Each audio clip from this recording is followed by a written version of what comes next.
Do you ever leave a totally normal hangout and feel like you just ran a marathon?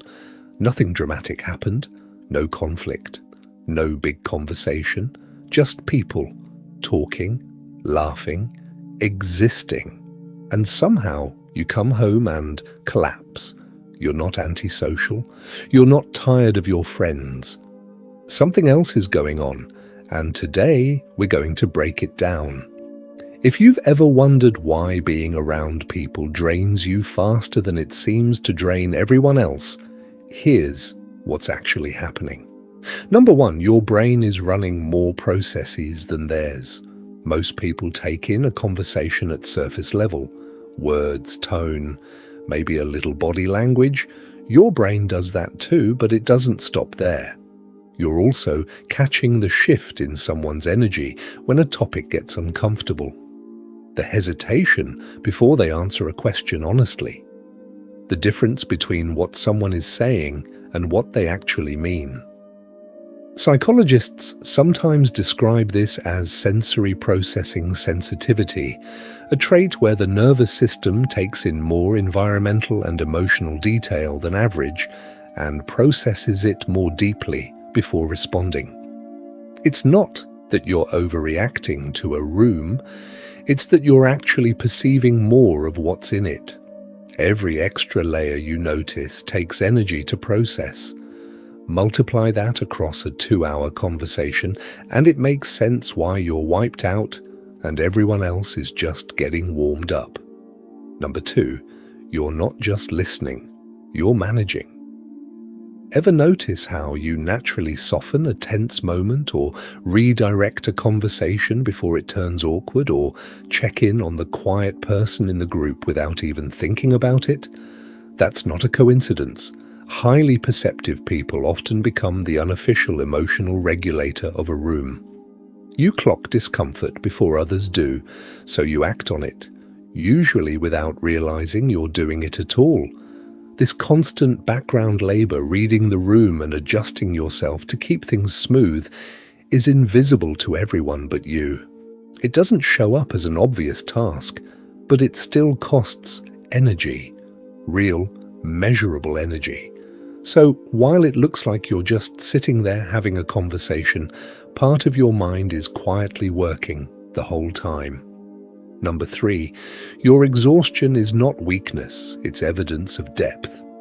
There's a myth that if socializing tires you out, it means you're introverted, antisocial, or somehow bad at people.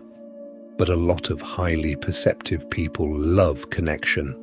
They're not avoiding people. They're absorbing so much from people that their system eventually needs to recover. Think of it like a phone with too many apps open.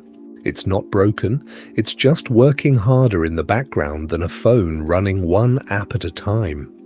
Needing quiet afterward isn't a red flag.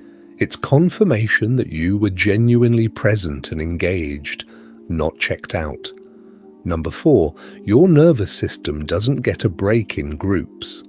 In a one-on-one conversation, you're tracking one person. In a group, you're tracking everyone at once, who's uncomfortable, who's left out, who's about to say something they'll regret, whose mood just shifted.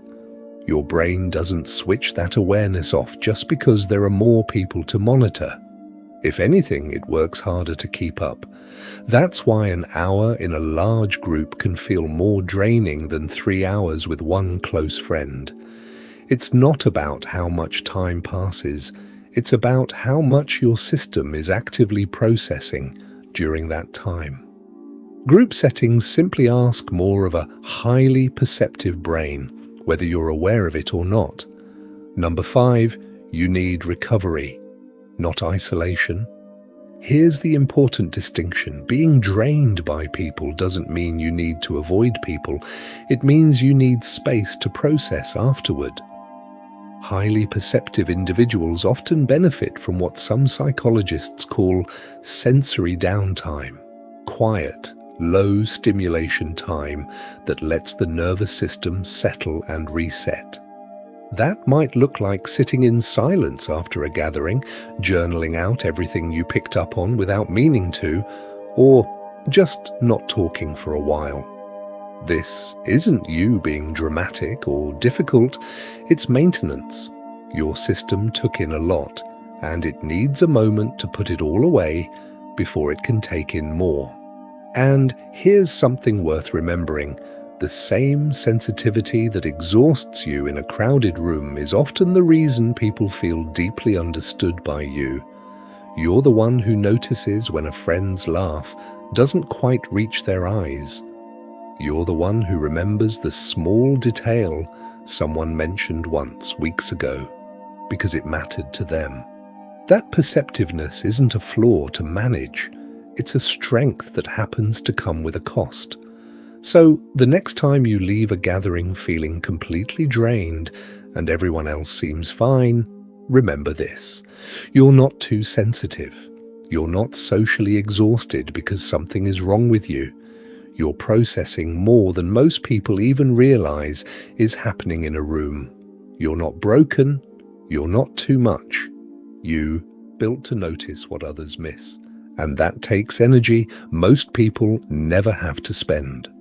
So tell us, do you recharge best in total silence? Or do you need a specific kind of calm to reset after being around people? Let us know in the comments, and if this helped you understand yourself a little better, subscribe for more.